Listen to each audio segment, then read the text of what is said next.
Good morning, শুভ সকাল। সকাল সকাল উঠে পড়লাম, সব কাজ করা হয়ে গেছে।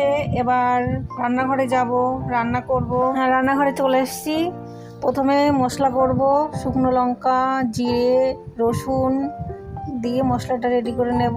তারপরে কড়াইতে তেল দিয়ে কাঁকরোল আর আলুটা হলুদ লবণ দিয়ে ভালো করে ভেজে নেব। কাঁকরোল আলু ভালো করে ভাজা হয়ে গেছে, এবার আমি নামিয়ে নেব। নামিয়ে কড়াইতে তেল দিয়ে জিরে ফোড়ন দেব। এবার পেঁয়াজ কুচিগুলো দিয়ে দিলাম। পেঁয়াজটা ভালো করে ভাজা ভাজা করে টমেটো দিয়েছি। এবার বেটে রাখা মশলাটা দিয়ে ভালো করে কষিয়ে নেব। এবার হলুদ গুঁড়ো দেব, এটাকে ভালো করে ঢেকে ঢেকে কষিয়ে নেব।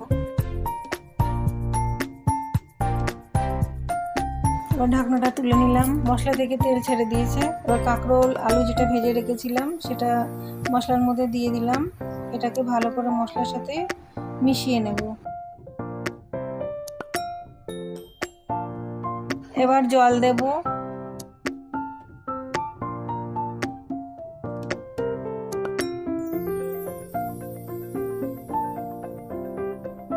স্বাদ মতন লবণ দেব, দিয়ে একটু ঢাকা দেব। তরকারিটা অনেকটা হয়ে এসছে। এবার আমি গরম মশলার গুঁড়ো দেব।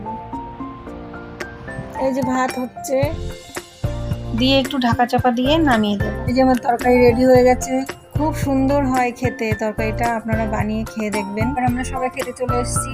প্রথমে দুষ্টুকে ভাত দেবো, দুষ্টু ভাত খেতে চায় না, তো ওকে আগে দিতে হয় খেতে। সবজিটা রান্না করেছি সেটা দিয়ে দুষ্টুকে দিয়ে খেতে দেবো। আর ডিম ভাপা করেছিলাম, সেটা আর ভিডিওতে দেখানো হয়নি, ওটা দিয়ে আজকে খাওয়া দাওয়া হবে আমাদের। তো আমাদের খাওয়া দাওয়া রান্নার রেসিপি কেমন লাগলো আপনারা অবশ্যই জানাবেন। Tata, bye bye.